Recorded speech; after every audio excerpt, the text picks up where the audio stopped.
en effet, triomphe du monde. Celui-là seul qui pourra payer.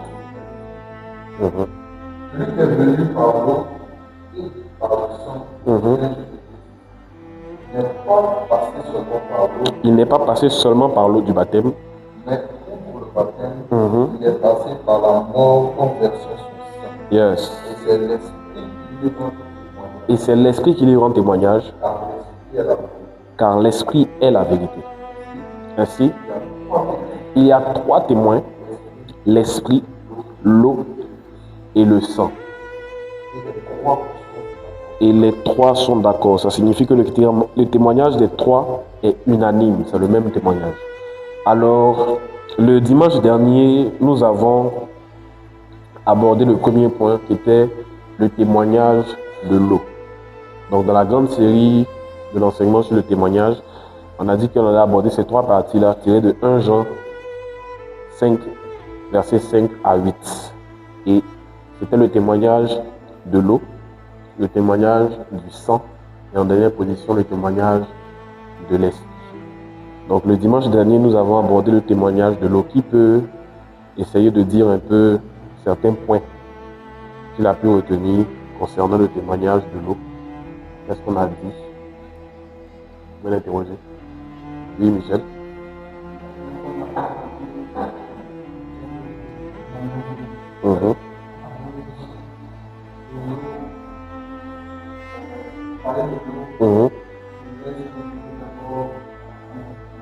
Très bien.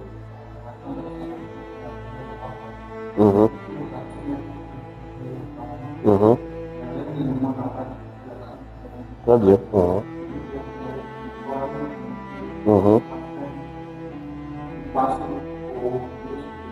C'est ça.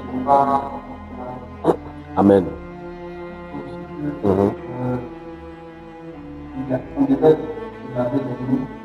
Et les pieds, très bien.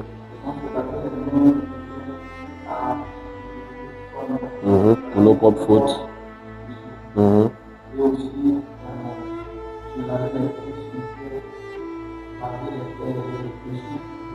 Les autres.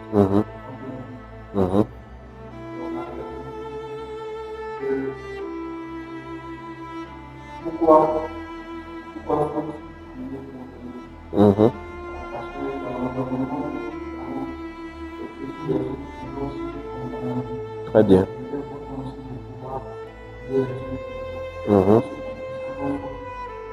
Très bien. Le texte.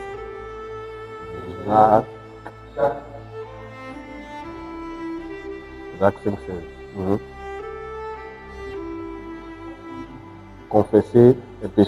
Confessez-vous les péchés les uns aux autres et priez les uns pour les autres. Amen. Quelqu'un d'autre veut ajouter quelque chose? Amen. Donc, on avait effectivement parlé du tabernacle qui était une symbolique. On avait dit que dans le tabernacle, il y avait 3 niveaux. Il y avait le parvis, le lieu saint et le lieu très saint. Et on avait dit que, on avait même pris le texte de Exode, quand Dieu a pris le temps d'expliquer à Moïse. On avait dit qu'il y avait d'abord l'autel, des offrandes, des sacrifices. Après, il y avait la cuve des reins. Et la cuve des reins était juste entre l'autel et le lieu saint.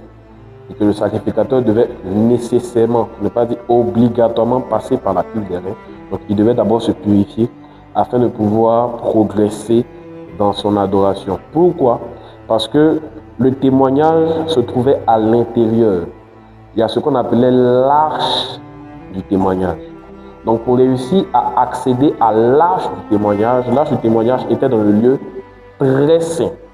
Donc, pour réussir à progresser, pour arriver jusqu'à l'arche du témoignage, il fallait traverser le parvis, le lieu saint, et arriver jusqu'au lieu très saint.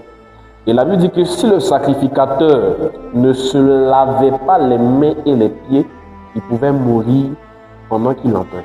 Donc, la purification par les eaux était nécessaire. On a dit que le témoignage par les eaux, c'est le témoignage de la délivrance du péché, de la purification. Amen. Mais aujourd'hui, je veux qu'on puisse parler du témoignage par le sang. Alors, on va prendre le livre de Lévitique, le chapitre 16. le chapitre 16, c'est un peu long, donc on ne va pas tout lire. Lévitique, le chapitre 16, commençons à partir du verset 1. Allez, Lévitique 16, du verset 1 jusqu'au verset 15. On saute quelque parties. Allons-y. L'Éternel parla à Moïse après la mort des deux fils d'Aaron, et dit lorsque se faisait le monde. Lui dit, dis à ton frère Aaron de s'entrer à tout moment dans le sanctuaire de l'un de toi, devant le propitiatoire qui repose sur le corps sacré, afin qu'il ne meure pas, car j'apparais dans la vie. Voici de quelle manière Aaron pourra pénétrer le sanctuaire. Donc Dieu est en train d'expliquer comment est-ce que Aaron devait entrer dans le sanctuaire pour exercer le sacrifice. Allons-y. Donc là, c'est Dieu qui parle à Moïse pour lui donner les instructions. Voici de quelle manière Aaron pourra pénétrer le sanctuaire. Il prendra un jeune taureau pour le sacrifice pour le péché et un bélier pour l'holocauste. Ok. Allons-y maintenant au verset 7 plutôt du même texte. Puis il prendra les deux roues et les placera devant l'Éternel à l'entrée de la tente de Aaron. Ok, suivez bien. Les textes sont un peu longs. Pour éviter qu'on se perde, je veux juste que l'on puisse suivre à partir de là. La Bible dit, reprends le verset. Le verset 7. Puis il prendra les deux roues et les placera devant l'Éternel à l'entrée de la tente de Aaron. À l'entrée de la tente de la rencontre. Donc je prends le temps d'expliquer. Donc Dieu parle ici à Moïse, il dit voici comment Aaron devra effectuer ce qu'on appelle le Yom Kippour. Le Yom Kippour, c'est, si vous voulez, la cérémonie rituelle de purification des péchés.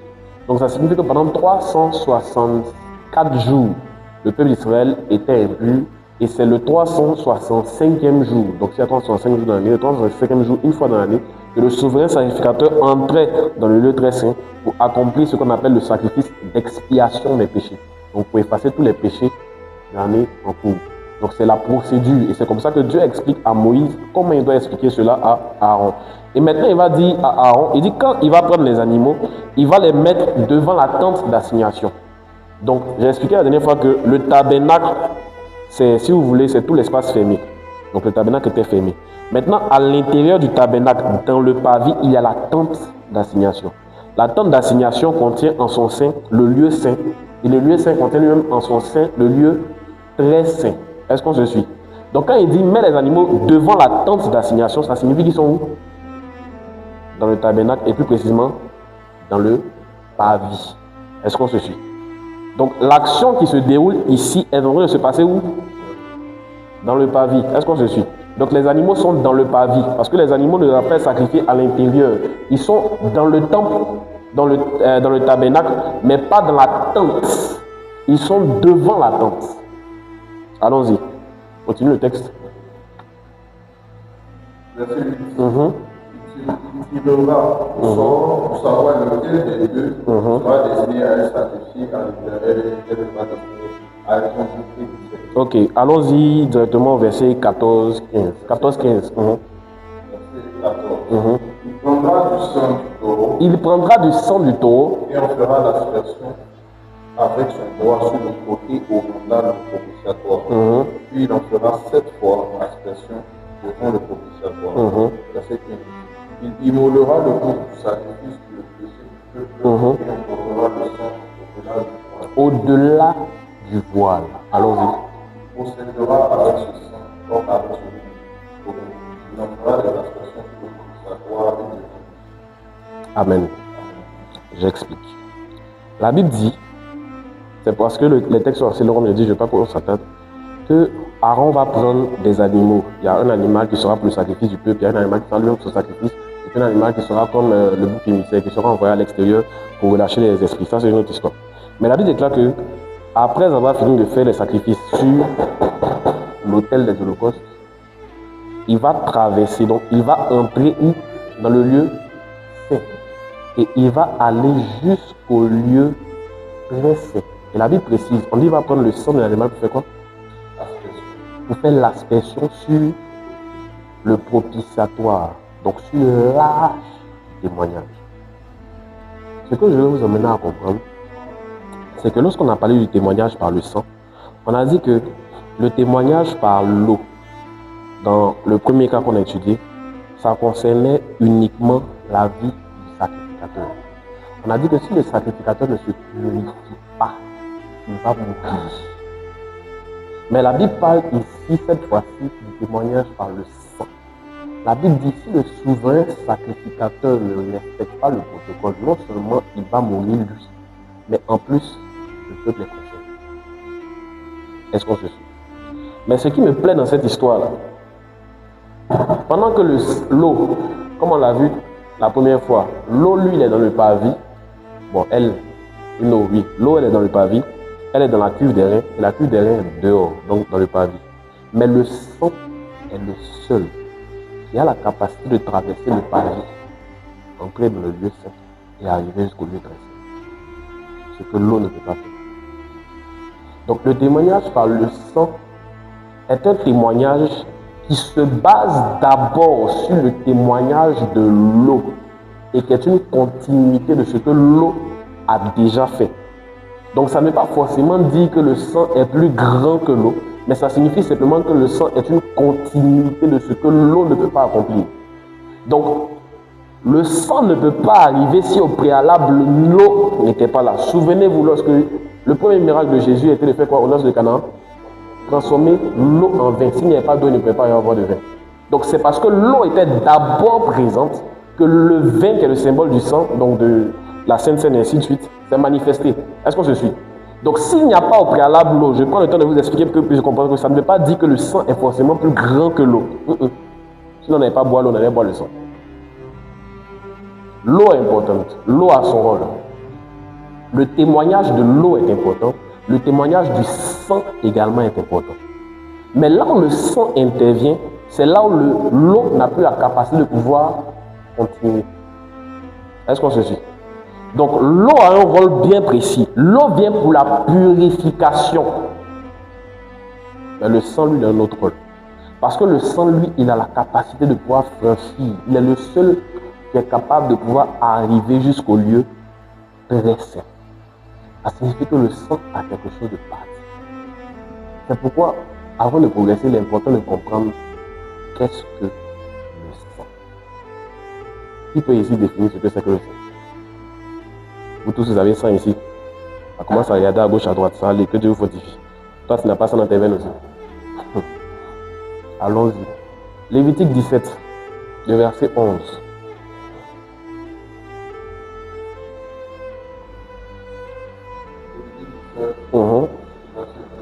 Allons-y, c'est un texte que nous connaissons tous pour la plupart. Le sang, c'est quoi? C'est la vie de toute créature. Et moi, je vous l'ai donné afin qu'il serve à accomplir sur l'autel le rite d'expiation pour votre vie. Afin qu'il serve à accomplir sur l'autel le rite d'expiation pour votre vie.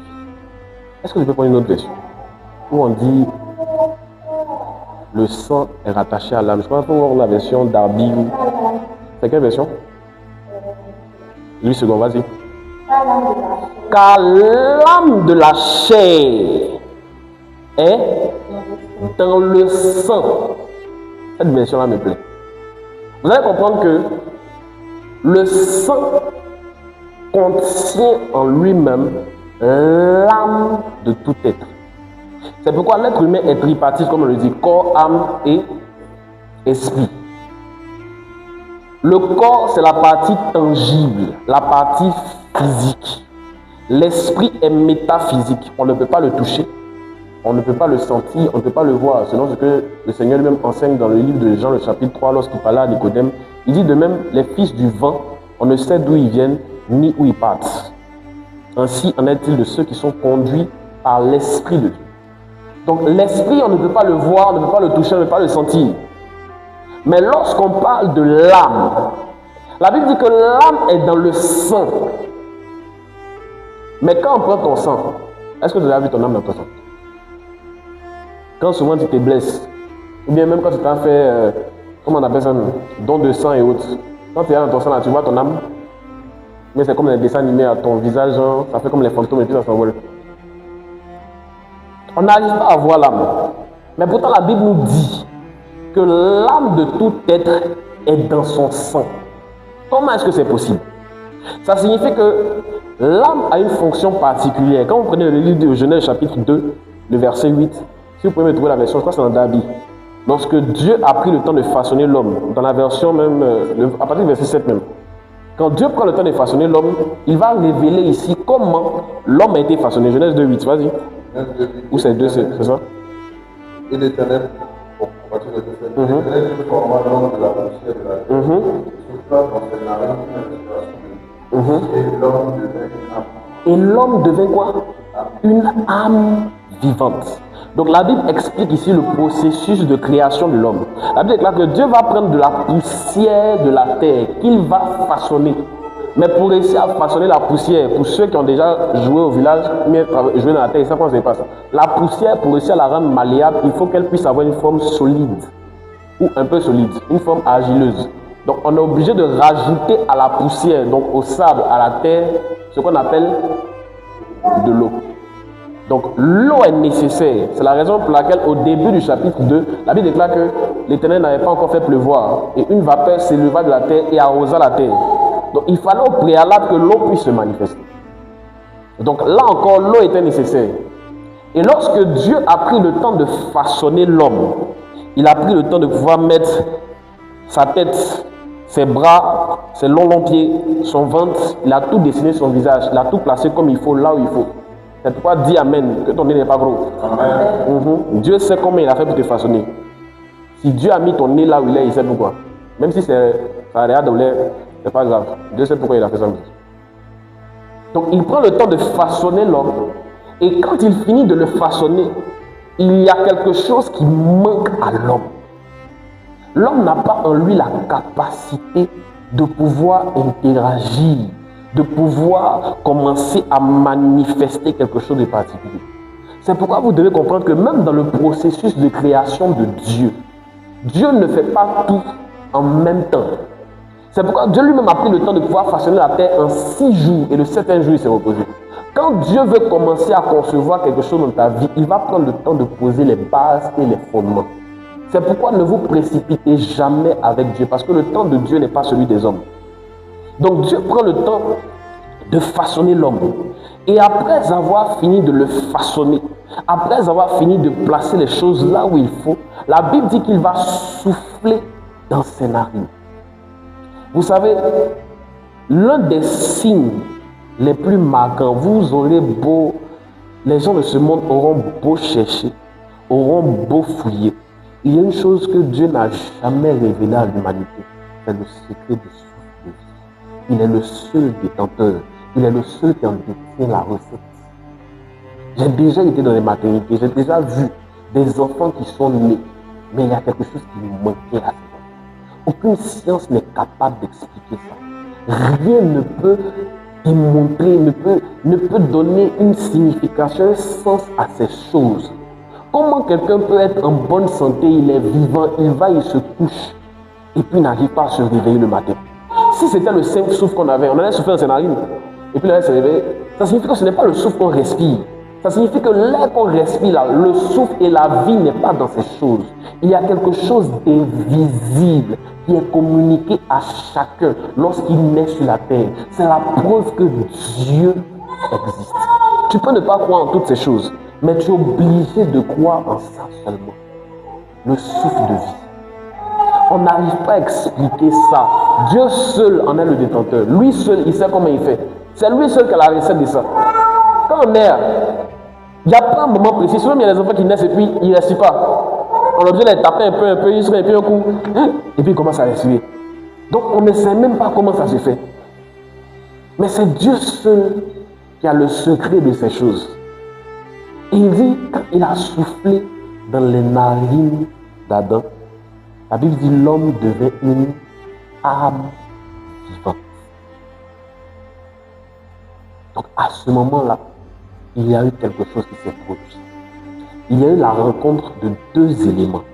Il y a eu la rencontre du corps et la rencontre du souffle. Et les deux ont donné naissance à ce qu'on appelle l'âme vivante. Donc l'âme n'est rien d'autre que la rencontre du physique et du spirituel. C'est l'union de ces 2 choses-là qui donne naissance à la troisième entité qu'on appelle l'âme. Et c'est cette âme-là qui est à la fois la fusion de ces deux éléments qui en elle-même détient également deux facultés particulières. Donc l'âme est à la fois physique et l'âme est à la fois...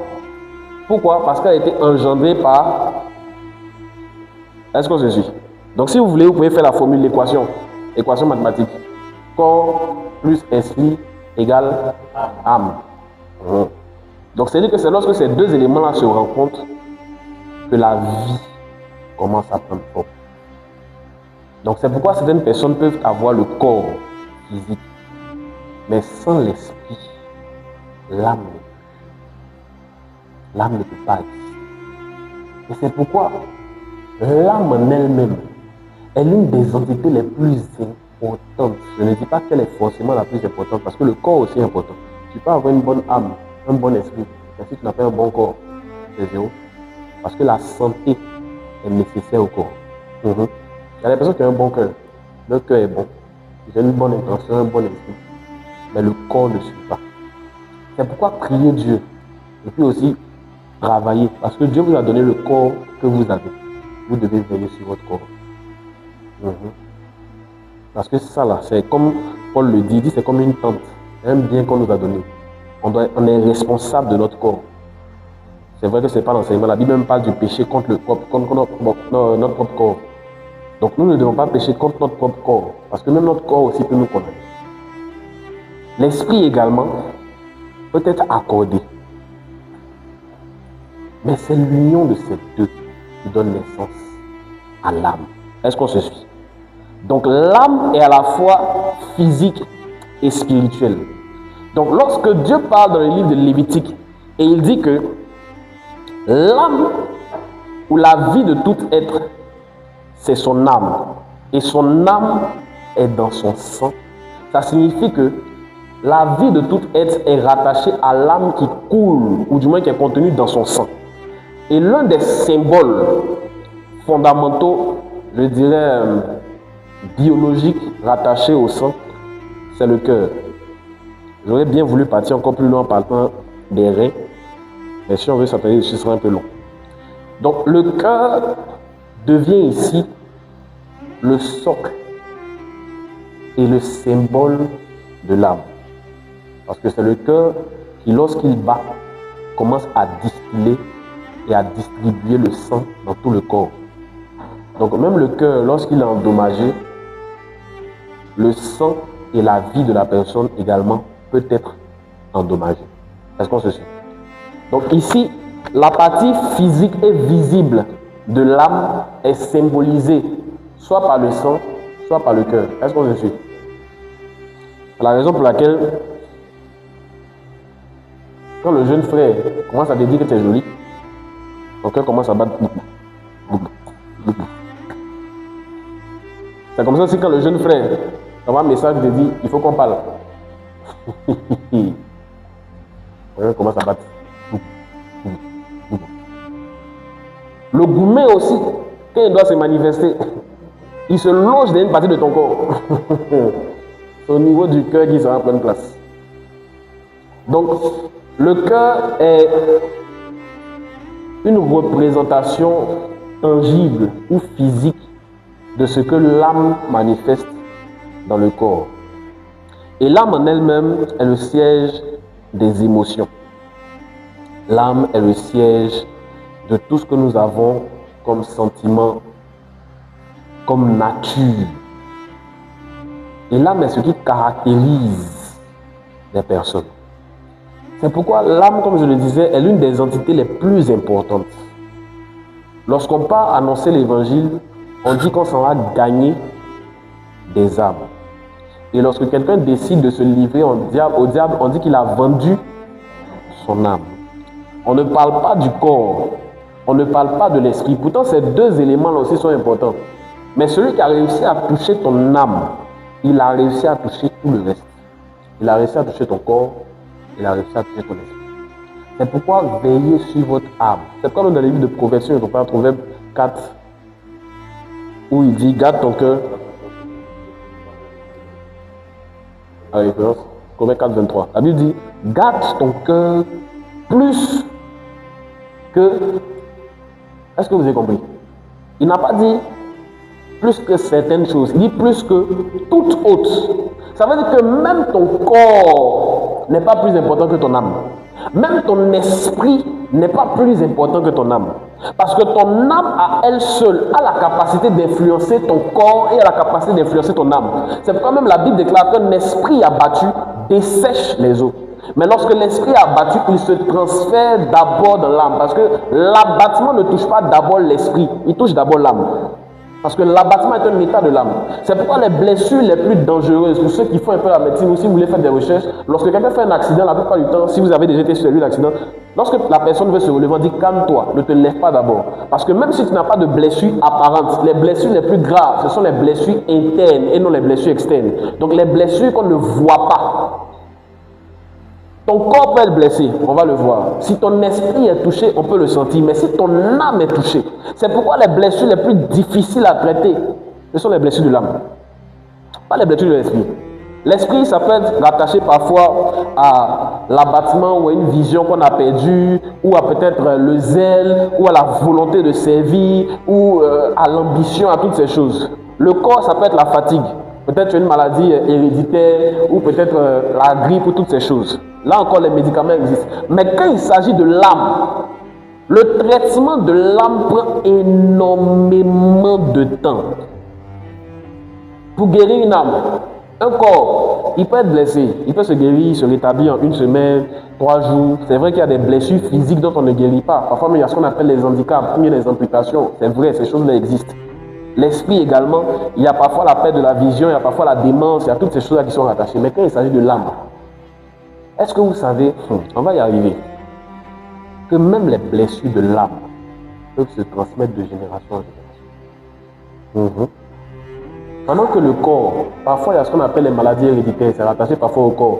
Peut-être dans votre famille, comment on appelle, il y a parfois ceux qui ont le vitiligo, je ne me trompe pas. Je ne sais pas si c'est vitiligo, je ne sais pas si c'est héréditaire, mais parfois il y a des maladies qui sont héréditaires. Ça se transmet par l'ADN, par le corps et ainsi de suite. Donc vous voyez que même dans le corps, il y a des choses qui se transmettent. Dans l'esprit également, la vision peut se transmettre.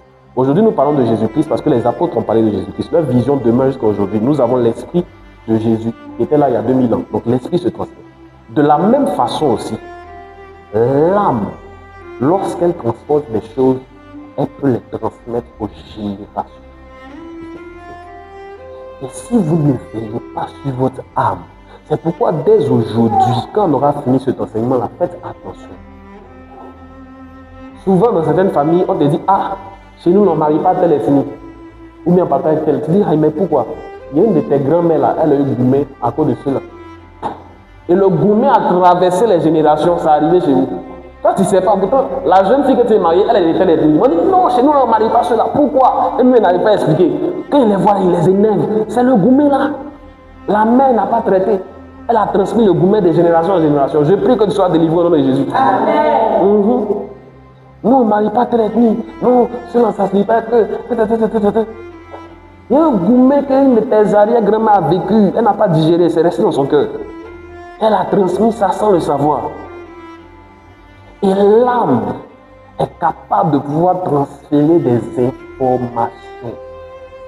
C'est pourquoi la Bible dit, garde ton cœur plus que toute chose. Car de lui viennent quoi? Les sources de la vie. Ça signifie que la vie que tu communiques, elle émane de ton âme. Si ton âme est touchée, ça signifie que tu es capable de transférer et de transmettre la mort autour de toi. Mais si ton âme est en bonne santé, imagine la vie que tu vas transmettre. C'est pourquoi je prie que ton âme soit bien portante au nom de Jésus-Christ. Que ton âme soit restaurée dans le nom puissant de Jésus. C'est pourquoi, quand le sacrificateur prenait le sang et puis il arrivait à passer, c'est parce que ce sang-là transmettait des informations. Et avec ce sang-là, il arrivait à arriver jusqu'au lieu très saint. Normalement, personne ne pouvait franchir ces lieux-là sans qu'il y ait un protocole qui soit établi. Mais ce sang-là transmettait une information. Dieu a pris le temps de dire, choisis des animaux. Et ces animaux-là, quand tu vas les prendre, Comme je l'ai dit, à cause du temps, on ne peut pas vraiment s'attarder. Mais quand vous lisez les textes dans le livre d'Ésaïe, la Bible dit que celui qui tue un homme, celui qui tue un bœuf, tue un homme. Vous dites en fait que spirituellement, l'homme n'est pas le bœuf, mais le bœuf symbolise ici le serviteur. Donc l'image du sacrifice du bœuf, chez nos frères, ils font ça beaucoup. Je n'ai pas envie de dire beaucoup de choses, mais sur le terrain. J'étais sûr. Celui qui immole un bœuf est comme s'il a tué un homme. Parce que le sang du bœuf, qui est le sang du serviteur, est semblable dans le spirituel, pas de la même façon qu'un homme qui est au service d'un autre homme. Donc il y a un serviteur. Est-ce qu'on se suit? Donc c'est pourquoi il a dit à Aaron, quand vous allez tuer le taureau, c'est le sang de cet animal-là que tu vas prendre pour aller présenter. Parce que c'est le sang d'un serviteur qui doit parler. Donc lorsque Aaron est en train de traverser le lieu saint pour aller jusqu'au lieu très saint avec le sang est en train de transmettre une information. Genèse 4, le verset 7, ça dit quoi? Verset 7 jusqu'au verset 10 même. Vous allez voir. C'est pourquoi vous devez comprendre. Le sang parle et le sang transmet l'information. Genèse 4, 10. Tu fais bien. 4, 10. Et l'Éternel dit, Qu'as-tu fait là? La voix du sang de ton frère. Crie de la terre. Crie de la terre. Jusqu'où? Jusqu'à moi. Est-ce que vous suivez? Ça signifie que le sang d'Abel avait la capacité de parler. Et son sang était en train de s'exprimer. Et était en train de crier à Dieu. C'est pourquoi le sang parle. Est-ce que vous comprenez? Le sang parle. Mais je vais aller encore plus loin. Dans Hébreux 12, verset 22 à 24. Hébreux 12, verset 22 à 24. Vous allez voir que tous les sangs ne sont pas la même chose. Il y a sang et puis il y a sang. Allons-y. Vous êtes venus à la montagne de Sion, à la cité du Dieu vivant, à la Jérusalem céleste, au milieu d'anges, à l'assemblée et à l'église des connus, qui sont écrits dans les cieux, à Dieu qui est le Dieu des justes, qui sont parvenus à la promesse, et à Jésus, le médiateur de la nouvelle alliance, et au sang de l'aspersion. Et au sang de l'aspersion qui fait quoi? Qui prononce de meilleures choses que celui d'Abel.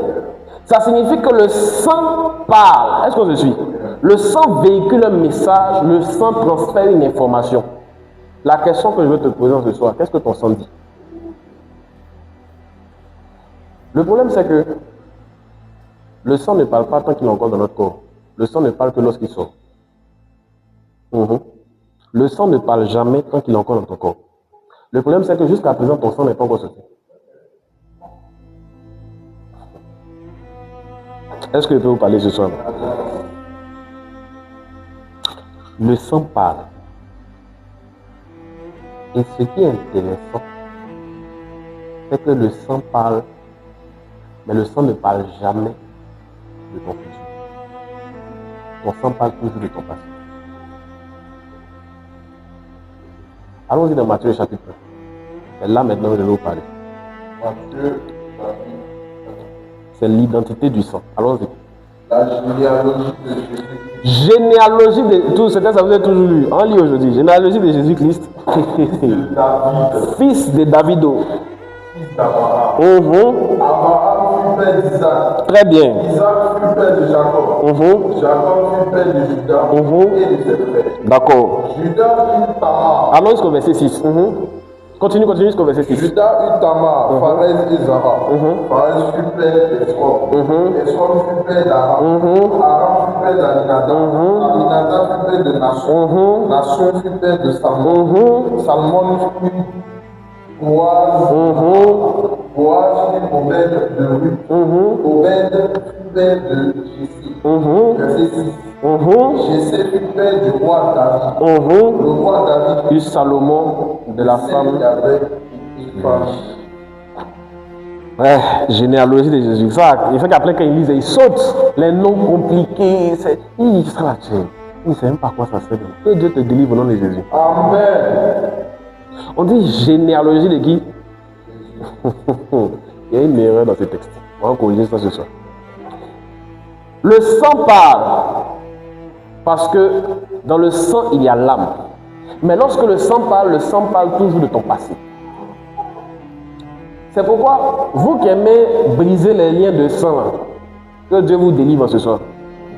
Tu dis pas amen bien, dis que Dieu te délivre ce soir. Amen. Parce que ce que vous ne savez pas, c'est que dans le sang, il y a ton identité. Mais quand tu brises les liens là, tu es en train de briser ton identité. Vous n'êtes jamais rendu compte. Mais vous ne savez pas.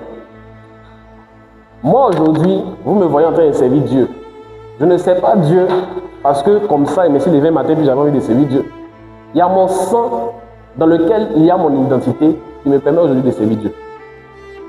Le nom que je porte, rien que ça, il n'y a même pas entré trop loin même.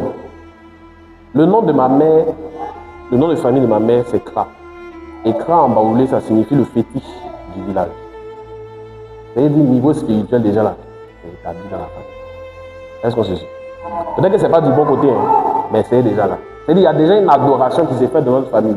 Et dans notre famille, du côté de ma mère, c'est eux qui détiennent l'hôtel, le fétiche du village. Ça. Quand on va aussi du côté du vieux, le nom Essen, c'est un bois qui est utilisé pour alimenter le feu. On n'a pas dit feu de Dieu, on dit le feu d'abord. J'ai dit mon nom déjà là même, c'est un hôtel. Quand on va encore plus loin, le nom qui me plaît, mais il n'y a pas trop les faire sortir, Adjei. Dis avec moi Adjei. Dis bien, dis Adjei. C'est pourquoi je vous dis toujours, apprenez à vous connaître et à connaître votre identité et surtout votre identité en Christ. Le nom Adjei que je porte, c'est quand même j'ai commencé à servir le Seigneur que j'ai fait des recherches sur mon identité puis sur ces choses. Adjei c'est en Ashanti, on se prononce Adjei. C'est pourquoi dans certaines ethnies, vous allez voir Adjei, Adjei, bien voilà, ainsi de suite. Le nom signifie prophète. Il n'est pas inventé, faites des recherches. Adjei, c'est le porte-parole ou le messager du roi. Donc, quand tu alignes toutes ces choses-là dans ma vie, là, si ce n'est pas Dieu, il fait quoi? C'est-à-dire, il n'est pas dit, même si ce n'est pas Dieu, forcé, il allait servir quelqu'un. Est-ce qu'on se suit? C'est-à-dire, je suis condamné à être serviteur d'un esprit ou d'une entité spirituelle. Maintenant, comme nous, on a reçu Jésus, c'est pour ça qu'on le sait. Sinon, on allait devenir combien? Est-ce qu'on se suit? Donc, dans ma famille, déjà là, l'adoration est innée chez nous. Tu ne peux pas changer. C'est-à-dire, c'est dans notre ADN. C'est dans notre sang. Et en plus de ça encore, je suis d'une lignée royale en pays Akan. Alléluia. C'est-à-dire, c'est déjà calé. Donc, quand je sais ces choses-là, ça veut dire que depuis mon enfance, je sais que je suis appelé à servir une divinité. Maintenant, c'est le choix de la divinité là. C'est là maintenant on voit. Voilà. Sinon, il y a d'autres qui sont à gauche, il y a d'autres qui sont là à droite. Mais forcez. Je me souviens d'une de mes filles, elle peut rendre témoignage. Certainement, vous la connaissez. Elle est baoulée, son nom de famille c'est Yeboué. Et Yeboué en baoulé, c'est caillou. Et c'est une pierre. Son grand-père ou son arrière-grand-père faisaient des adorations. Et ils adoraient des pierres chez eux. Donc, comme c'était eux le gardien de la pierre, ils ont pris ça. Et puis c'est devenu le nom des familles. Donc, quand nos chemins se sont croisés, j'ai dit, toi, tu vas servir le Seigneur. Mais elle a lutté, moi, que non, moi. C'est pas moi qui dis, c'est celui qui m'a envoyé pour dire. Et puis, ma route, c'est parti. Je vais vous rendre des témoignages. Cascade, on a fait les roulades, on a passé des années à lutter, prier. Et c'est une fois, le Seigneur m'a dit, change l'orientation de son nom. Parce qu'en fait, il y a une adoration dans sa famille, mais son adoration est faite du mauvais côté. Donc c'est là où le Seigneur me dit que le nom Yeboué, on ne va pas changer ton nom. On va juste changer l'orientation de ton nom. Parce que Yeboué était la pierre d'adoration des fétiches de ta famille. Yeboué, à partir d'aujourd'hui, sera l'autel d'adoration du nom de l'Éternel des armées. Et c'est comme ça que son nom a changé. Et ce qu'aujourd'hui, c'est le Seigneur, elle est chantée. Son fils aussi va servir le Seigneur. Ses enfants vont servir le Seigneur. Et ainsi de suite. Dis Amen bien. Amen. Et c'est ça le principe. C'est pourquoi vous ne mettez pas dans les... Oui, parce que dans votre sang, De la même façon que vous luttez pour tuer les sorciers, il y a aussi des bénédictions rattachées à votre sang. Mais quand vous n'avez pas conscience de ça, vous entrez dans des combats qui vous condamnent vous-même. Dans mon sang, dans ma famille, dans ma lignée. Souvent même quand j'entends parler de certaines de mes oncles, de certaines de mes tantes, je dis, chi, on n'est pas petit quelqu'un. Peut-être qu'ils ne sont pas du bon côté, il n'y a pas de souci. Mais au moins ils sont quelque part. Ça prouve que dans notre famille, on a appelé à réussir dans ce qu'on fait. Donc, il y a des informations dont tu as besoin qui sont rattachées à ton sang. Et quand tu es capable de pouvoir les identifier, ce sont des signes qui déterminent l'orientation de ta vie et l'impact et le rôle surtout que tu es censé jouer ici-bas sur la terre des hommes. C'est pourquoi prenez le temps de fouiller dans vos origines, de chercher à savoir d'où vous venez, qui vous êtes. Les baoulés, par exemple, on pense pas. Comme les voix de la adoration des autres. Ils t'amènent bien. Non, on a la vérité. C'est vrai, on va dire que non, c'est une légende, on parle d'Abla beaucoup, d'accord, il n'y a pas de souci. C'est une légende, c'est vrai, mais même dans une légende, il y a une part de vérité. Vous allez voir que la plupart même des peuples akans sont beaucoup rattachés aux adorations des eaux. Quand vous allez voir les peuples du Nord, les Mandés, Écrou et autres, ils sont beaucoup rattachés à l'adoration des forêts. Ceux qui sont un peu à l'ouest, les Gou et autres, là, c'est les montagnes, et ainsi de suite. Donc, chaque origine, chaque peuple, ici en Côte d'Ivoire en tout cas, est rattaché particulièrement à une forme d'adoration. Mais quand vous prenez même les 12 tribus d'Israël, chaque tribu avait une caractéristique particulière. C'est de cette même façon que, de la même manière, il y a des signes distinctifs qui permettent de pouvoir identifier vos origines et de pouvoir avoir une orientation sur votre appel. C'est pourquoi, comme je disais, quand vous voyez par exemple, bon, c'est des petites parenthèses que j'ouvre, quand vous voyez les gens par exemple de l'Ouest, les BP et autres, les gars sont très enracinés dans la puissance et dans la manifestation de notre culture. Si tu entends un BP, la plupart ils sont prophètes. Il y a un pote. C'est des gens, ils sont chauds. Ils sont rattachés à leur sang. BP Cam, c'est rare, pas beaucoup. Ils sont chauds. C'est des gens qui sont brillants.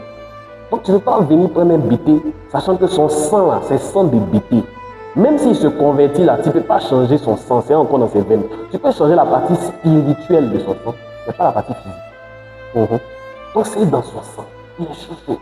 C'est pourquoi quand Jésus arrive, quand il prend le temps de façonner chacun de ses disciples, il prend Pierre, et regarde Simon et dit, à partir d'aujourd'hui, tu ne seras plus pêcheur d'hommes, tu ne seras plus pêcheur de poissons, mais tu deviendras pêcheur d'hommes. Pourquoi? Parce que dans la tradition juive, le fils hérite du métier de son père. C'est-à-dire, si ton père est pécheur dans son sang, tu hérites de son sang, donc tu deviens automatiquement. Jésus lui-même était quoi? Mais alors, il est hérité du métier de son père. Donc, c'est des choses que tu ne peux pas changer. C'est pourquoi il n'a pas dit non, tu ne seras plus pécheur d'homme. Maintenant, il pouvait lui dire tu vas devenir évangéliste, il pouvait lui dire tu vas devenir apôtre. Mais il sait que s'il essaie de changer tout en changeant son sang, il va tout mélanger. Donc, il change une partie, il dit il y a une partie de toi qu'on ne doit pas toucher. C'est pourquoi en fait dans ton identité, Dieu sait qu'il y a quelque chose qui est déjà en toi. Tout comme Simon qui était pêcheur de poissons, Dieu vient, il change juste l'orientation. Il dit tu es toujours pêcheur, mais cette fois-ci l'orientation change. C'est pourquoi ce soir la cherche dans ton sang. Qu'est-ce qui distingue ton sang de celui des autres? On n'a pas le même sang. Là je ne parle même pas du groupe sanguin. Je parle du sang, de ton origine, de ton passé, de là d'où tu viens. C'est pourquoi je dis souvent à ceux avec qui je marche, et je crois que Dieu va nous permettre de pouvoir outrepasser les frontières de la Côte d'Ivoire pour aller parler à ceux qui sont là-bas aussi. Mais avant de passer là-bas, on doit se parler à nous-mêmes. Nous-mêmes en tant que Noirs, en tant qu'Africains, est-ce qu'on connaît notre histoire? Est-ce qu'on connaît nos origines? C'est vrai que ce genre de sujet-là, je ne les aborde pas beaucoup quand je suis à la chaire, mais j'en parle beaucoup à ceux qui sont autour de moi. Connaissons nos origines. Évitons de nous dénaturer.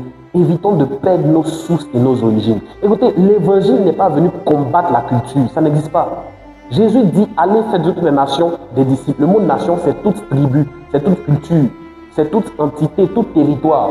Donc quand il dit de faire de toutes les nations, donc de toutes les cultures des disciples, il n'est pas en train de dire, allez détruire les cultures.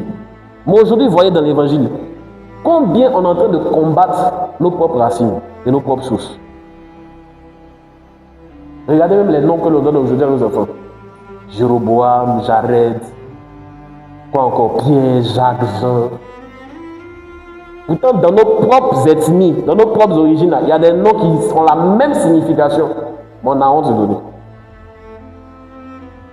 J'essaie en fait d'attirer votre attention sur ces genres de choses. Ça peut paraître banal, mais c'est très profond. Et on est en train de perdre nos origines. On est en train de corrompre notre sang. Même moi qui vous parle là, ça me fait mal, je l'ai dit aujourd'hui, mais il ne parle pas ma langue maternelle. Je ne comprends pas ma langue maternelle. Je ne blâme pas mes parents, je suis aussi responsable. Mais je veux dire que regardez un peu là où on va. Tout en parlant en langue. Il faut me mettre là. Je vais te faire sortir les parler en langue jusqu'à... C'est vrai, c'est le langage de l'esprit. Mais est le langage de nos terres, est le langage de notre origine. Qu'est-ce qui nous marque, qu'est-ce qui nous démarque dans notre sang? C'est pourquoi Jésus n'est pas venu détruire notre sang.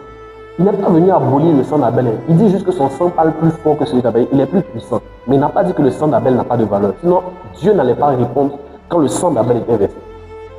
C'était une préfiguration, certes. Mais le sang d'Abel a aussi une signification, il a aussi une force, il a aussi une voix. Est-ce que je suis? Donc je vais vous amener à comprendre avant de progresser que votre sang renferme votre identité, vos origines, votre source. Ne rejetez pas votre sang. Parce qu'en rejetant votre sang, vous êtes en train de rejeter ceux à qui vous appartenez. Jésus lui-même, quand il devait commencer le ministère, il a commencé parmi les Juifs. Il a commencé d'abord là où il était. Il pouvait être n'importe où dans le monde. Il est Dieu. Mais il a décidé de commencer au milieu des siens, parmi ses frères. Nul n'est prophète, c'est lui-même qui a dit ça. Pourtant, il a commencé chez lui d'abord. C'est pourquoi je vais inciter quelqu'un ce soir. Et je veux vouloir vous parler. Avant de chercher à aller dehors pour gagner des âmes, pour gagner ceux qui sont dans le monde, cherchez d'abord à gagner ceux qui sont chez vous. Même quand Jésus a parlé dans Actes chapitre 1, verset 8, il dit restez ici et vous recevrez une puissance, le Saint-Esprit venant sur vous et vous serez mes témoins d'abord ici. Et puis vous allez vous étendre petit à petit vers l'extérieur. Si vous n'avez pas d'abord commencé à l'intérieur, vous serez hypocrite en partant dans l'évangile dehors. C'est pourquoi même quand Paul exhorte Timothée, il dit celui qui n'a pas soin des siens, il ne peut pas être bon diacre, il ne peut pas être un bon guide, un exemple dans l'église. Donc si tu n'arrives même pas à t'occuper de ceux de ta famille, comment vas-tu t'occuper de ceux qui sont dehors? Parce que celui à qui tu vas annoncer l'évangile, là, il ne va pas rester chez toi, il ne va pas chez toi, il va dans sa famille, il va chez lui. Donc la lumière et la vie que tu lui as donnée par l'annonce de l'évangile, ce n'est pas chez toi qu'il va envoyer, c'est dehors, c'est chez lui qu'il va envoyer, dans sa famille, mais chez toi-même. C'est pourquoi regardez dans vos familles aujourd'hui. Regardez là où vous êtes. Et puis posez-vous la question de savoir, est-ce que vous êtes en train d'effectuer un bon travail? Est-ce que vous êtes en train d'effectuer un bon travail? Tu peux être zélé dehors, mais chez toi. Ça me dit non, j'ai pas de petits frères, j'ai pas de petites soeurs, et tes nièces, tes neveux. Est-ce qu'ils sont capables de pouvoir croire en Jésus en te regardant? Est-ce que ton sang peut témoigner que Dieu agit avec toi? Ils peuvent ne pas être d'accord avec toi. Jésus, même quand il a commencé le ministère, les pauvres gens de sa famille ont dit qu'il était fou. Ils n'ont pas cru en lui. Mais arrivé à un certain moment, ils étaient obligés de témoigner que c'est lui-là, il est vraiment le Fils de Dieu. Je ne dis pas d'aller convaincre les gens de ta famille, d'aller taper sur la tête de ton oncle. Et lui dire, sors, démon, quitte son corps. Il n'y a pas des enfants par le plus. Mais que ton sang témoigne que tu appartiens à Dieu. Que ton sang atteste que Dieu agit en toi. C'est pourquoi tu as fait cette prière-là rapidement, là où tu es. Juste en quelques secondes. Tu vas dire à Dieu, Seigneur, accorde-moi la capacité de pouvoir parler à mon sang. Et que mon sang témoigne que tu es Dieu. Aussi difficile que ça puisse être. Quand je parle de ton sang, je parle de tous ceux qui sont rattachés à ton sang. Que ce soit tes cousins, tes tantes, tes cousines, tes oncles, tes frères éloignés, tes petits frères, tes petites soeurs, tes grands frères, tes grandes soeurs. Il y a de la joie, je vous assure, il y a de la joie à servir Dieu en famille. Je vous le dis. C'est vrai, on va dire non, on a une famille spirituelle, mais ta famille biologique, n'abandonne pas ta famille biologique, je suis désolé, parce que demain tu auras aussi une famille. Et si ton sang est encore en train de te combattre, même tes enfants peuvent refuser de servir Dieu avec toi. Et ça, c'est une grande douleur. Je refuse cela sur vos vies au nom de Jésus. Mais là où tu commences à parler à Dieu, dis juste à Dieu, Seigneur, que mon sang témoigne que tu es Dieu dans ma vie. Que mon sang soit en accord avec le témoignage de Jésus-Christ que je prêche. Et que mon sang ne me combatte pas. Priez par à Dieu. Fais juste cette prière à Dieu. Masa kanto lo shandi bright in the likondo side of the Lord. Au nom précieux et puissant de Jésus-Christ que nous avons prié. Merci Seigneur. Amen. Revenons dans Matthieu chapitre 1. Matthieu 1, 1 à 6. Et puis suivons bien l'histoire. La généalogie de Jésus-Christ. Généalogie de Jésus. Déjà, il y a un problème. Allons-y. Fils d'Abraham. Abraham fit père d'Isaac. Abraham fit père d'Isaac. Isaac fit père de Jacob. Jacob fit père de Judas et ses frères. Judas eut de Tamar, Judas eut de Tamar, Pharès et Zara. Pharès et Zara. Arrêtons-nous là d'abord. Qui c'est qui est Tamar? Il y a deux Tamar dans la Bible. C'est Tamar là particulièrement. Tamar était la belle-fille de Judas. Donc Judas avait eu deux fils. Il a eu Onan et puis Sheila. Il a eu trois même. Était son premier fils. Était son premier fils. Et quand devait se marier, il a choisi Tamar, qui était fille d'un Adulamite, qui était ami de Judas. Il dit, ah, Tamar, comme tu es belle, voici mon fils. Avant la mariage, j'étais fidèle. Que Dieu vous fortifie. Et puis il prend son fils, il prend Tamar, il les met ensemble. La Bible dit quelque temps après, Tamar est mort. Ils n'ont pas eu d'enfant. La tradition dit, si le fils a eu une femme et qu'ils n'ont pas eu d'enfant et que le jeune est mort, il y a le petit frère qui est là. Dites amen les filles. Amen. Dites amen. Le petit frère est là. Donc Onan, on dit, ah bon, comme ton frère n'a pas eu de descendance et que c'est le même sang, va avec la femme de ton frère, Tamar, et donne une descendance.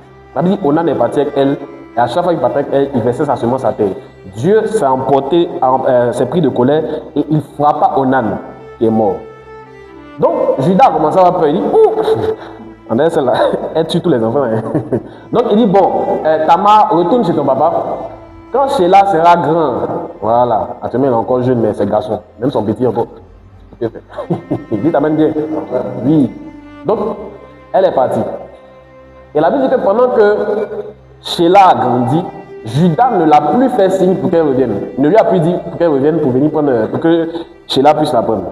Donc, Tamar décida un jour, sachant que son beau-père arrivait, la Bible dit qu'elle s'est voilée. Et elle s'est présentée à la porte comme une prostituée. La Bible n'a pas des prostituées sacrées, une prostituée de luxe. Donc elle s'est mise à la porte. Et quand Judas est arrivé, il a vu, la Bible dit qu'il a décidé, les pères aussi c'est ça. Il dit bon, comme tu es là, allons en même temps. Donc il a pris et ils sont partis, ils ont couché ensemble. Et la Bible dit qu'elle lui a demandé des éléments. Il lui a dit bon, comment on paye? Elle dit bon, laisse-moi des éléments pour pouvoir identifier. Donc des éléments qui vont servir de preuve ou de témoignage que voilà, c'est passé ici. Donc elle a pris les éléments. Je paraphrase un peu l'histoire pour aller plus vite. Après, la Bible déclare qu'ils sont venus, n'ont plus revu et puis elle est partie. Donc Judas lui continue sa route.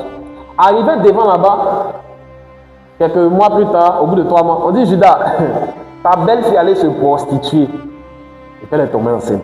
Judas s'énerve. Il dit comment ça? Comment elle a osé? Et puis il s'énerve, il dit, on doit la tuer. Donc il court, il s'en va et puis il arrive. Avec tout le monde est réuni, on s'apprête à la tuer. Il lui dit, pardonnez. C'est celui qui me suis posté à voir ces éléments qui sont là. Est-ce que vous savez à qui ça appartient? Je vais attraper sa tête. Il dit, hein? C'est là il se rend compte. Il dit, elle n'est pas plus coupable que moi. Et tout ça là, c'est pour moi. Et moi-même, je reconnais que je devais lui envoyer Sheila depuis, mais ça n'a pas été. La Bible dit c'est dans ça là, ils ont enfanté. Zélach. Et dit la belle fille qui couche avec son beau-père. Et puis elle a des enfants. On dit ils sont dans la généalogie de qui? Jésus. Elles sont pas avancées encore. Où est-ce? Pareil, tu pères d'abord. Tu pères d'Aram. Aram, tu pères d'Aminadab. Aminadab, tu pères de Nation. Nation, tu pères de Salmon. Salmon, tu bois. Deux. Voici une autre encore. Il y a 4 femmes dans la généalogie de Jésus, on a mentionné leur nom. Vous avez aimé, pourquoi? Rahab, c'était qui? Prostituée. La Bible dit celle-là, c'est son métier. C'était une lanceuse de foulard. Et tellement elle maîtrisait son travail, tout le monde la connaissait dans la Bible. La Bible dit qu'elle avait une maison dans la muraille de Jéricho. La muraille de Jéricho était vaste, elle était grande. Bon, en termes d'estimation, je vous donne un peu, peut-être ça avait cette largeur-là comme ça. On dit, des calculs qui sont dedans, on dit au moins 2 véhicules pouvaient passer au milieu. Donc c'était grand. La muraille, c'était pas juste auto et rencontré. C'était une grande muraille dans laquelle des gens pouvaient vivre à l'intérieur de la muraille. C'est-à-dire que Rahab vivait dans la muraille. Et sa famille vivait dans la muraille. C'est-à-dire que c'est elle qui abritait sa famille grâce à quoi? La prostitution. Elle n'a pas commencé je viens. C'est un métier. C'est son bara. Et puis elle a l'argent dedans. Elle a l'argent dedans. Et c'est une prostituée. Donc c'était son métier. Elle se livrait à tous les hommes. Est-ce que je dois encore faire l'enseignement sur la prostitution ici? Alléluia. Vous savez ce que c'est. Ici, on vient encore parler de non. Quand tu couches avec un homme, voilà, tu te rattaches à plusieurs esprits. On dit, elle a atteint un niveau, elle avait maison. C'est-à-dire, on ne peut même plus compter le nombre d'hommes avec qui elle a été. Et puis, elle nourrit sa famille dedans. C'est-à-dire, le soir là, quand facture vient comme ça, son cœur ne tremble pas. Elle sait qu'elle a fait un jeu de jeu mangé. Son cœur, papa. Quand elle voit le montant déjà, quand elle dit, tanti, l'argent des marchés est fini. Elle dit, c'est combien? 20 000. Elle commence à calculer le nombre de clients qu'elle va avoir. 2, 3 clients, ça on peut gérer ça rapidement. 2 petits jeux de jambes, c'est fini. Il n'y a pas de temps. Et c'était son métier. Et c'était ça, Rahab. On dit, elle est qui? La mémé de qui? Allons-y encore. Donc, Salomon il boit de boit une Obed. Ruth. Est-ce que vous savez qui est Ruth? Qui sait qui est Ruth? Elle est? Qui sait qui est Moab? Est-ce que je vais vous parler là? Moab est né d'une situation particulière. La Bible dit, au temps d'Abraham, Lot est parti et puis s'est retrouvé à Sodome et Gomorrhe. Donc Abraham est parti l'intercéder, les hommes sont partis, ils ont fait sortir Lot, sa femme, et puis ses 2 filles. La Bible dit sur le chemin, la femme de Lot, en regardant en arrière, elle s'est transformée en quoi? C'est pas encore fini, on arrive. Donc, quand elle s'est retournée, elle s'est transformée en statue de sel. La Bible dit, c'est du soufre, du feu qui descendait du ciel, qui s'est abattu sur la ville de Sodome et Gomorrhe. Donc, finalement, si la femme de Lot s'est transformée en statue de sel, il était combien? Il restait 3. Lot et puis, ces 2 filles, quand elles sont retrouvées sur l'autre, à cause de ce qu'elles ont vu à Sodome et Gomorrhe, elles se sont dit que c'était la fin du monde. Qu'il n'y avait plus de vie sur la terre, que c'était eux seuls, les seuls survivants. Donc, elles ont décidé de commettre ce qu'on appelle l'inceste. Elles savaient que c'était un péché. C'est pourquoi la Bible précise, elle dit elles ont saoulé leur père. Parce que si Lot était conscient, mais jamais accepté. Elles ont décidé de rendre leur père ivre. Et la première est partie coucher avec son père la nuit. Et aussi, c'est pas ce qu'elle vient la bise quand il ne s'est pas rendu compte. Matin, il se réveille pour lui, il a un peu mal au dos, il ne sait pas ce qui s'est passé. D'accord. La vie, le même soir encore, la plus petite dit bon, moi aussi c'est mon tour. Elle a saoulé, même si on dit, par exemple, il faut laisser ça finir. Elle a saoulé le vieux encore. Et c'est dans ça là, Moab est sorti. Alléluia. Alléluia. Et puis oui, elle est qui? L'aimée de qui? Alléluia. Est-ce qu'on se suit? Est-ce que vous suivez un peu le film même? Allons encore. Ça devient intéressant, finissez la 4e. Obed fut père de Boaz fut Obed. Obed fut père de Jessé. Jessé fut père du roi David.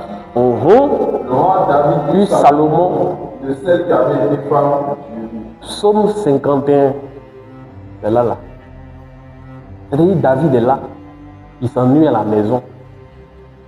Et puis, un jour, il sort son balcon, il voit une femme qui est en train de se laver là-bas. Bon, la question aussi qu'on se pose, est-ce qu'elle n'a pas fait exprès aussi de faire David là-bas? C'est compliqué. Bon, on ne sait pas, arriver là-bas, on vient demander. Ce que la Bible nous dit, c'est son avis. On dit juste David a vu. Dès qu'il a vu en même temps, il demande c'est qui? On dit c'est la femme d'Uri. Oh, Uri était, ah mon cher, Uri était l'un des bras droits de David. C'était son soldat, l'un des plus vaillants, l'un des plus fidèles. David a oublié tout ça. Il a vu. Les hommes, que Dieu vous délivre au nom puissant de Jésus-Christ. Amen. Que vous ne soyez pas emportés par ce que vous voyez, mais que vous ayez la sagesse et la tempérance. Amen. Il y a la mort dedans. Quand David a fini de voir, David est devenu bête. Il a commencé à rédiger un plan bizarre. Il dit, mettez Uri devant. Quand il va affronter les ennemis, là, tout le monde a qu'à se retirer, il va rester selon le tuer et puis prendre sa femme. Ah, David. L'homme selon cœur de Dieu. Waouh. Un jour est venu sur ce point-là. Calmons-nous d'abord. Il a dit que même le cœur de Dieu aussi. Okay. Donc, David s'en va et puis il fait tuer Uri pour prendre sa femme. Et avec elle, il va avoir un enfant. Et puis il envoie Nathan. Dieu envoie Nathan, dit David. Bon, il va te donner une énigme. Imagine qu'un homme a son petit troupeau et puis voilà, il y a un qui a beaucoup. Il essaie de paraphraser un peu. Et puis il vient, il décide de voler ou de prendre les troupeaux de celui qui est faible. David dit non, mais celui on a le génie, c'est de toi et pas là. David commence à dire, il commence à avoir des remords. Il commence à se lamenter. Il commence à se rendre compte du mal qu'il a fait. Et Dieu dit, à cause de ça, l'enfant qui va naître de votre union va mourir. Donc le premier enfant de Bathsheba, David est mort. David, pendant qu'il était là, il pleurait. Seigneur, ne permets pas que l'enfant parte. L'enfant, il écrit le psaume 51. Seigneur, moi, j'ai été conçu dans l'iniquité. Je suis pécheur. Il a commencé à se repentir. Ça, c'est le psaume que les gens qui pêchent là, ils me répéter tout le temps. Seigneur, pardonne-moi, car je suis pécheur. J'ai été conçu dans l'iniquité. Ne me retire pas ton esprit. Renouvelle en moi un esprit bien disposé. Accorde-moi c'est ça là. David avait offensé le cœur de Dieu. Et Dieu avait tellement mal qu'il a frappé. Il dit l'enfant ne survivra pas. David a pleuré toutes les larmes de son corps. L'enfant est mort. C'est au deuxième. Et là, Salomon est sorti. Donc Salomon lui-même là. C'est pourquoi ses frères l'ont considéré comme un bâtard. Parce que encore, David avait eu plusieurs femmes. Comme on ne savait pas. Il en avait plusieurs. Mais encore, les autres femmes étaient légalement mariées. Mais cette femme, qu'on appelle Bathsheba, la femme d'Uri, la façon dont elle est entrée dans la royauté, c'était pas bon. Mais c'est ça là. C'est ça Dieu a choisi. C'est la partie là qui me plaît. Est-ce que je peux vous parler? Reprends le premier verset et puis j'ai commencé à vous prêcher. La généalogie de Jésus-Christ. Généalogie de Jésus-Christ. C'est là où je dis qu'il y a un problème. En vérité, ce texte ne raconte pas la généalogie de Jésus, il raconte la généalogie de Judas. Jésus est fils de Marie, sous la couverture de Joseph, qui est descendant de la tribu de Judas. Jésus a le sang des Lévites, pas le sang de Judas. Est-ce que je parle avec vous? Quand vous prenez dans le livre de Genèse, le chapitre 49, à partir du verset 10-11, est-ce que tu peux prendre le texte? Lorsque cet homme, qu'on appelle Jacob, donc Israël, commence à bénir ses fils, il va parler de Judas. Et il va commencer à décrire les caractéristiques de Judas, mais il y a des parties qui sont intéressantes. Prends dans la version Louis II précisément, parce que là, il utilise des métaphores bien précises pour donner un message clair. Et c'est là où je vais vous parler. Allons-y. Genèse 49, verset 10 à 11. Genèse 49, verset 10 à 11, verset 11. Le sceptre ne s'éloignera point de Judas, ni le bâton souverain du temple, jusqu'à ce que vienne le Shiloh, et que les peuples y trouvent. Verset 11. Il attache à la vigne son âne et au meilleur cèpe le petit de son âne, son ânesse. Il lave dans le vin son vêtement et dans le sang du raisin Termine le verset 12 en même temps. Verset 12. A les yeux rouges de paix et les dents blanches de lait. Amen. C'est pourquoi je vous disais, dans le principe, lorsque Dieu doit élever quelqu'un, Dieu ne laisse personne au hasard. Dieu va d'abord regarder ton sang. Et qu'est-ce que ton sang dit? C'est pourquoi j'insiste encore, chercher à connaître votre origine. Lorsqu'on parle de Jésus, la généalogie de Jésus normalement est censée se faire du côté de Marie. Mais le problème c'est que dans l'ancienne alliance, les femmes n'avaient pas de généalogie. Donc on devait forcément prendre la généalogie du père. Mais Joseph n'est pas le père biologique de Jésus. Joseph est son père adoptif. Ça signifie que dans les veines de Jésus, le sang de Judas ne coulait pas. C'était le sang de Lévi qui coulait en lui. Or, Lévi était consacré et appartenait à Dieu. Donc ça signifie que déjà, Christ pouvait directement être rattaché à Lévi comme sacrificateur. Est-ce qu'on se suit? Donc à cause de cela, il y a quelque chose qui se passe. Lorsque vous prenez dans le livre de Hébreux, chapitre 9, chapitre 10, chapitre 11, chapitre 12, chapitre 11, on parle de la foi, mais 9, 10 et 12, on parle du souverain sacrificateur, Jésus-Christ, qui lui est entré afin d'exercer ce qu'on appelle le sacrifice expiatoire. La Bible va nous enseigner par le livre d'Hébreux. Hébreux est un livre particulièrement intéressant parce qu'on ne connaît pas l'origine de l'auteur. Parce que celui qui présente le sacrifice de Christ, on ne connaît pas les origines de son sang. Mais l'impact qu'il a est beaucoup plus grand. Donc lorsque Hébreu va commencer à enseigner, Hébreu va prendre le temps d'expliquer que le souverain sacrificateur, il entrait dans le lieu très saint avec le sang des animaux afin de présenter le sacrifice d'expiation des péchés pour le peuple d'Israël sur un an. Et le péché couvrait les péchés passés et les péchés à venir, mais seulement sur une courte année. Et à chaque année, il devait renouveler ce sacrifice. Mais lorsque Jésus-Christ vient, lui ne vient pas offrir le sacrifice d'un animal, mais la Bible nous enseigne qu'il va prendre son propre sang, qu'il va offrir sur l'autel dans le lieu très saint, afin que nous soyons sauvés par son sacrifice. Mais le sang de Jésus qui a coulé à la croix, la Bible nous enseigne que son sang a deux faces. Il y a la portée physique de son sang et il y a la portée spirituelle de son sang. La portée physique de son sang, c'est que son sang est de Lévi, mais la portée spirituelle, c'est que son sang est de Judas. Spirituellement, il n'a pas en lui les veines ou le sang rattaché à Judas, mais il y a un sang qui permet de pouvoir automatiquement l'identifier à celui de Judas.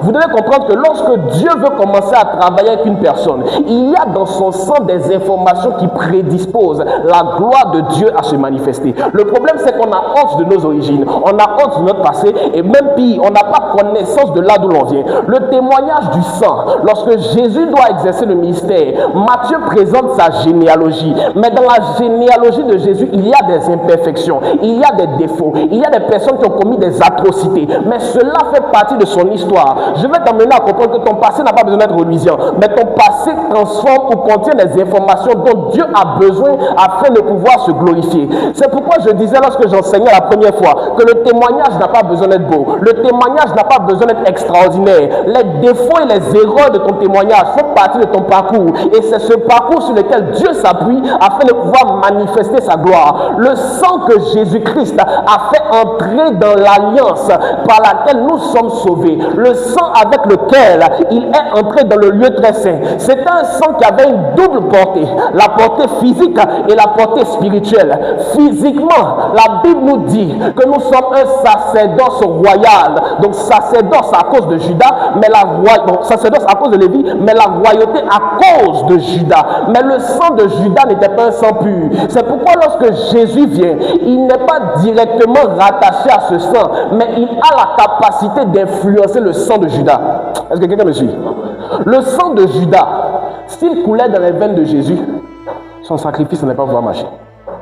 Parce que dans le sang de Judas, il y avait toutes ces anomalies. Et là encore, c'est juste les 6 premiers versets. Si on continue et puis on étudie l'histoire de chaque personnage, vous allez vous rendre compte que chacun a commis des atrocités, des choses qui ne reflètent pas la gloire du Dieu d'Israël. Mais lorsque Jésus vient, quel est le sang que Jésus va présenter sur l'autel? Était-ce le sang de Lévi ou le sang de Judas? Parce que lorsque Jésus vient, il est certes rattaché à l'alliance à cause de David, mais il ne porte pas en lui le sang de David. J'insiste encore. Il ne portait pas en lui le sang de David. Mais la Bible dit qu'il va se présenter afin de donner son sang. Et lorsqu'il va donner son sang, la particularité du sacrifice de Jésus-Christ, c'est que lorsqu'il va présenter le sang, c'est son sang qu'il présente. Mais à cause du principe de ce qu'on appelle l'adoption, Joseph n'a pas engendré Jésus.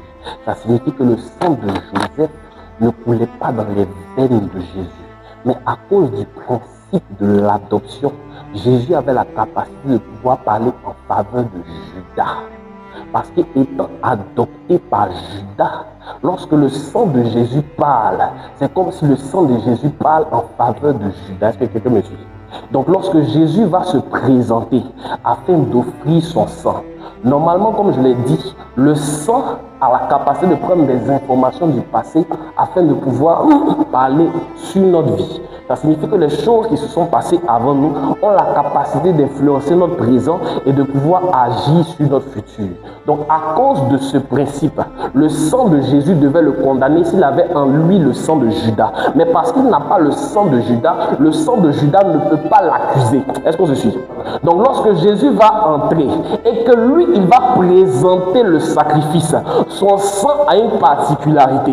Non seulement son sang est rattaché à celui de Lévi, mais la deuxième particularité, c'est que Jésus a été enfanté par le principe spirituel. La Bible déclare que lorsque sa mère était enceinte et lorsqu'elle a reçu la visitation de l'ange, il lui a dit: le Saint-Esprit surviendra sur toi et tu seras miraculeusement enceinte. Donc en elle avait été formé un enfant qui était engendré par le Saint-Esprit. Il y avait donc un sang particulier auquel était rattachée la touche de l'Esprit. Donc lorsque Jésus va entrer dans le lieu très saint afin de pouvoir offrir son sacrifice, il va renverser le principe des choses. Parce que dans le principe, c'est le sang qui parlait sur la descendance. Mais lorsque Jésus va entrer, ce qui me plaît, la Bible dit qu'il va entrer comme le souverain sacrificateur afin de présenter le sang du sacrifice. Mais la particularité de ce Jésus-là, lorsque lui, il entre, il ne reste pas à l'intérieur. La Bible dit qu'il va ressortir. Il va faire 3 jours à l'intérieur du tombeau. Et lorsqu'il ressort, il annonce un témoignage nouveau. Il dit que le sang qui vous condamnait, j'ai la capacité de pouvoir renverser le principe des choses. Là où le sang parlait avant contre vous, vous avez la capacité d'emmener ce sang-là à témoigner beaucoup plus fort. Je vais déclarer sur la vie de quelqu'un ici en ce soir et te dire que le sang de Jésus dans ta vie a la capacité de faire taire les accusations qui parlaient contre toi hier. C'est pourquoi dans le principe, le sang de Christ a la capacité de faire taire l'accusation de Judas. Son sang a la capacité de parler plus fort. Parce que lorsque le souverain sacrificateur partait présenter le sacrifice, lui, il pouvait mourir. Et ce n'était même pas sûr qu'il puisse sortir. Mais quand il ressortait bredouille. Il ressortait les mains vides. Mais la Bible nous enseigne que lorsque Jésus, lui, il va entrer, il va ressortir. Il va nous accorder le témoignage du sang. Le témoignage du sang dit quoi? Le témoignage du sang dit, à cause du principe de l'adoption en Jésus-Christ, à cause de ce que nous appartenons à une nouvelle alliance, toutes les accusations de notre sang qui parlaient contre nous, toutes les accusations des malédictions qui étaient contractées avant nous, ces malédictions-là n'ont plus de poids dans le nom de Jésus. Le témoignage du sang nous dit que quelles que soient les paroles que tu as déclarées sur ta vie avant que tu ne naisses, quelles que soient les malédictions, des choses impures qui pouvaient te condamner, ces choses-là n'ont plus d'effet. Sinon, en Juda, il y avait la royauté, mais il y avait aussi tout ça. Il y avait l'inceste, il y avait la prostitution, il y avait la débauche, il y avait des meurtres dans le sang de Juda. Dans le même sang dans lequel on parle de la royauté, il y avait toutes ces choses-là. Mais à cause de l'adoption, ce sang-là ne peut plus parler. C'est pourquoi vous devez comprendre qu'appartenir à Jésus-Christ, c'est avoir le sang de Christ en nous. Et ce sang-là nous justifie. ce sang-là a la capacité de parler en notre faveur. Mais la Bible dit que Jésus n'est pas entré 2 fois, il n'est pas entré 3 fois, ni 4 fois. Il est entré une seule et unique fois. Et son seul sacrifice a suffi. C'est pourquoi dans le principe, quand tu acceptes le Seigneur Jésus-Christ comme Seigneur et Sauveur, son sang a la capacité de parler en ta faveur et d'annuler les malédictions qui parlent contre ta vie. Le problème des chrétiens aujourd'hui, c'est qu'on a accepté Jésus, mais on n'a pas encore pris conscience qu'il y a des choses qui peuvent encore agir contre nous. C'est pourquoi lorsque l'on prie, cette prière se fait une fois dans la marche avec le Seigneur. Je ne sais pas si tu as déjà prié pour ces choses, mais il est important que tu fasses cette prière afin de prendre conscience de l'importance et du rôle du sang de Jésus dans ta vie. C'est pourquoi il dit dans Romains, Hébreux chapitre 10, verset 22. Hébreux 10, verset 22.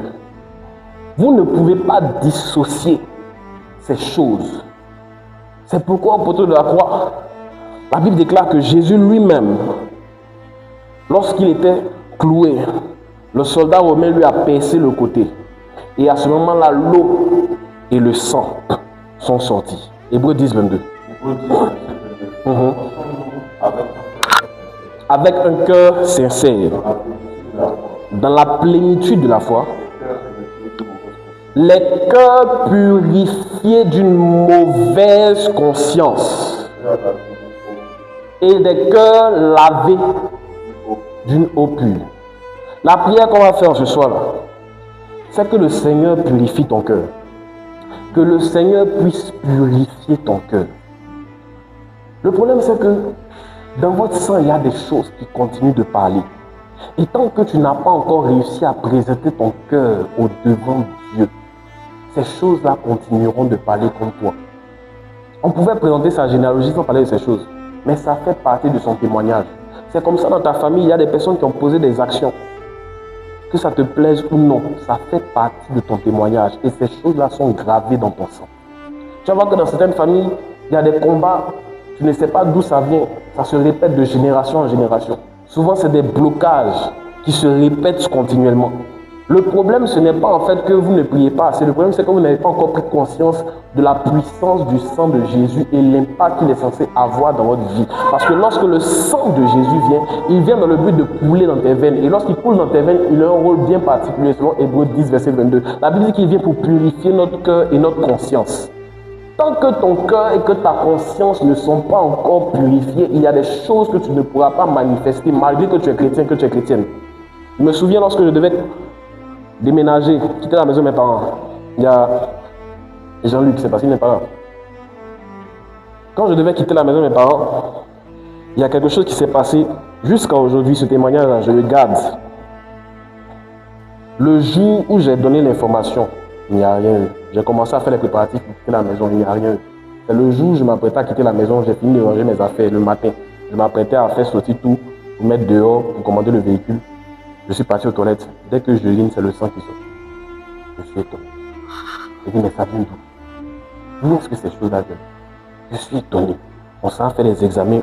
On me demande, ah, est-ce que je suis parti au village? Je dis, non, moi, je ne connais pas où des villages. Je ne vais pas dans ce genre d'endroit. Mais moi, si je me connais, j'ai eu des rapports. Il dit, je ne connais pas femme. Donc, le médecin est étonné, il dit, aïe, que ce genre de maladies-là, c'est les gens qui sont au village qui se baignent dans Marigo là comme ça. Toi, tu es habitué ici, tu as fait comment pour avoir ça? Et c'est là que j'ai commencé à comprendre. Tant que tu n'as pas encore réussi à comprendre qu'il y a des limites, des barrières, des malédictions qui sont rattachées. Parce que le sang de l'homme n'est pas pur, laissez-moi vous le dire. De la même façon que même Jésus qui venait de Juda, dans sa famille, dans sa lignée, il y avait ces choses. Imagine-toi dans ta famille. Toi, tu n'es pas Jésus. Mais il y a pour Jésus, imagine pour toi. Même actuellement, mais avant même de parler de ceux qui étaient là avant toi, regarde même actuellement dans ta famille, tu es sûr que tous les membres de ta famille sont clean. Quand tu regardes la vie de chacun des membres de ta famille, pourtant c'est ton sang. Tu vois leur situation dans des dîners, tu dis non, c'est eux. Mais vous avez le même sang. Ce que tu ne sais pas, c'est que même si ça ne te touche pas directement, ce même sang qui coule dans leur vie, dans leurs veines, va aussi couler dans tes veines et va aussi couler dans les veines de tes enfants. Souvent, dans la famille, on dit, ah, mais l'enfant est tel là, il ressemble à tonton, mais il ressemble à tante telle. J'ai étonné, il m'a dit, on dirait qu'il y a un oncle là, il est mort, mais quand on regarde tel enfant, il se ressemble, ils sont la même chose. C'est le sang. C'est pas autre chose. C'est le sang qui fait ça. Et tant que tu n'as pas encore compris la puissance du sang de Jésus, tu ne pourras pas voir ces choses-là changer dans ta vie. C'est pourquoi tu vois dans la famille, vous vous énervez, vous tous. Papa s'énerve, tout le monde s'énerve. Ça, c'est un petit truc chez nous. Monsieur est sang. Monsieur, son sang est chaud. Il s'énerve comme c'est pas possible. Quand il s'énerve, il crie sur tout le monde, il insulte tout le monde. Son sang est chaud. Et parmi ses enfants, il y en a qui ont hérité de ça aussi. Et leur sang aussi, c'est la même chose. La colère a pris le cœur. Et c'est ce qui a condamné cet homme qu'on appelle Moïse. À cause d'une malédiction qui avait été déclarée sur la vie de ses pères, Lévi. Cette malédiction s'est répétée parce que c'était rattaché à son sang. Et Lévi a transmis ces informations-là par son sang à sa descendance. Mais par le sacrifice de Christ, ces choses-là n'ont plus effet dans notre vie. Parce que lorsqu'un chrétien accepte Jésus et qu'il connaît le rôle et la puissance de son sang, c'est pourquoi l'eau a la capacité de pouvoir purifier notre corps de nos péchés, mais le sang de Jésus purifie notre âme. C'est pourquoi le sang de Jésus, on ne va pas se laver. La dernière fois, expliqué ça ici. Vous qui aimez faire, il prend le sang de Jésus, il met dans mes cheveux, il met sur mon pied. Ce n'est pas le sang de Jésus qui fait ça, ce n'est pas son rôle. Le sang de Jésus vient pour purifier ton âme. Il vient pour purifier ton corps. C'est pourquoi il dit, c'est par ces meurtrissures que nous sommes guéris. Ton âme a besoin d'être guérie. Mais si tu ne sais pas, et si tu n'as pas conscience que tu as hérité du sang, des erreurs, des fautes et des transgressions de plusieurs, tu ne pourras pas voir ces choses-là se manifester en toi. C'est pourquoi on va prier ce soir. Et tu vas prier afin de commencer à briser et à renverser. Aujourd'hui, on fait ces gens de prières. Ça vous aimez. Tu vas prier et tu vas déclarer sur ta vie et sur ton sang que toute malédiction qui a été contractée, toute alliance satanique, de même façon qu'il y a des bénédictions rattachées à ton sang, il y a aussi des malédictions rattachées à ton sang. Que tout ce qui parlait contre ta vie, tout ce qui était rattaché à ton sang comme impureté, soit brisé dans le nom puissant de Jésus-Christ. Tu vas commencer à prier, tu vas commencer à parler à Dieu. Tu vas commencer à dire, Seigneur, que là où mon sang pouvait me condamner, là où mon sang, je ne t'entends pas en train de prier, je ne t'entends pas en train de prier, prie et parle à Dieu. Dis à Dieu, Seigneur, que là où mon sang était pour moi une source de blocage, là où mon sang, Seigneur, était une source de frein à ma progression et à mon évolution, je prie et je déclare dans le nom puissant de Jésus-Christ, Éternel, que les alliances sataniques rattachées à mon sang, contractées par mes pères, n'aient plus effet au nom puissant de Jésus-Christ. Je déclare et je décrète tout hôtel qui a été bâti, Seigneur, contre ton Saint-Nom, auquel mon sang a été rattaché. Je commande dans le nom puissant de Jésus-Christ que ces choses n'aient plus effet dans le nom puissant de Jésus. Père, entends ma voix ce soir, que ces alliances soient brisées et que ces choses n'aient plus effet de ma vie dans le nom puissant et précieux de Jésus. À compter de ce jour, je brise, Seigneur, toute alliance rattachée à mon sang, là où mon sang avait été utilisé afin de présenter une offrande, afin d'être présenté sur un autel satanique, que ces choses soient annulées dans le nom puissant de Jésus-Christ. Prie, prie, prie, prie et parle à Dieu. My God, lo sande bride levondo kondo really might. Indili kondo rushandi viriondo lo really bounce. Indele kosa kabarayande kai de leriondo lo really mama in the lerion really bounce. Yes.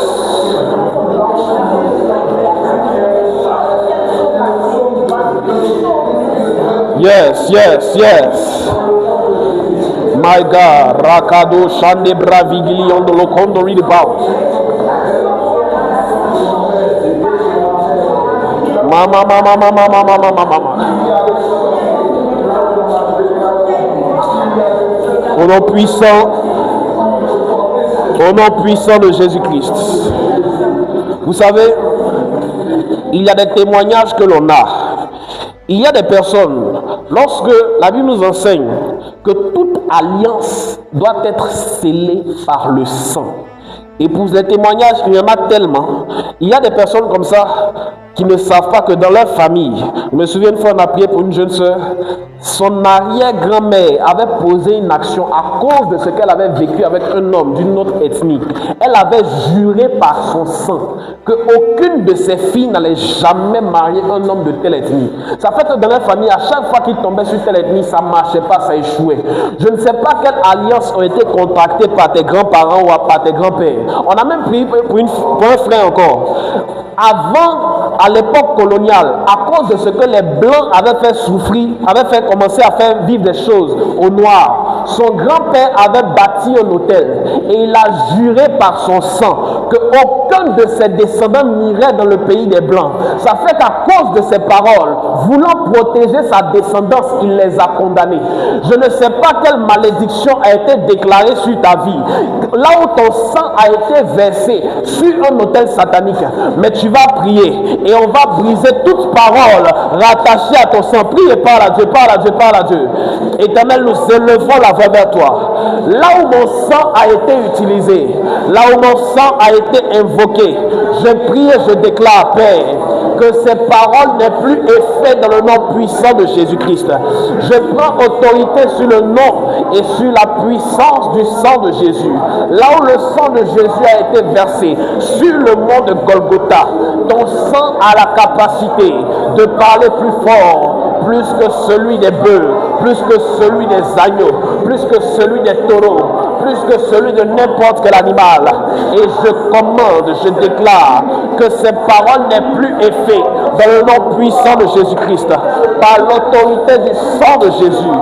Père, que mon cœur soit purifié, que mon âme soit vivifiée, et qu'en toi, Seigneur, j'ai la vie, qu'en toi, j'ai la vie, qu'en toi, j'ai la vie, qu'en toi, j'ai la vie, qu'en toi, j'ai la vie, qu'en toi, j'ai la vie, qu'en toi, j'ai la vie, qu'en toi, j'ai la vie, au nom puissant de Jésus.